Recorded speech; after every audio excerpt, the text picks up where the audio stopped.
kaakao on erittäin hyvän makuista. Mä itse ryhdyn sitä niinku viimeistä päivää. Tääkin on mun nyt 5. kuppi tänään.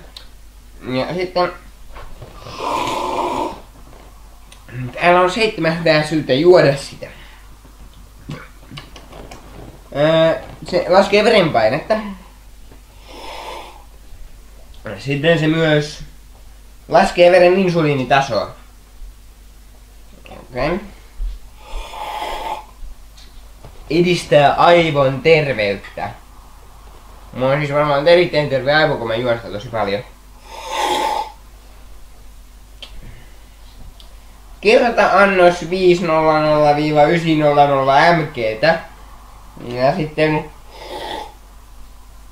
paransi tarkkaavaisuutta. Okei. Ilmeisesti kun tätä juo, niin ei pitäisi nähdä verkkaavia miehiä tuolla kameran toisella puolella.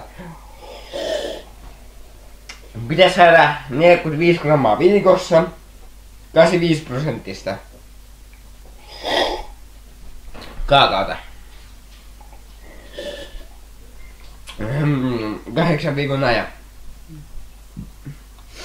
Ja sitten siinä oli näitä syitä, miksi pitää juoda tätä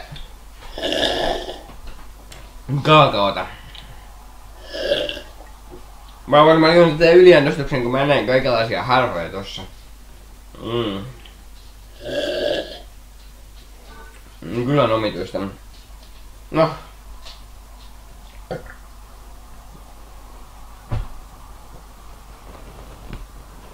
No kaikki jutut siitä on tässä faktoja.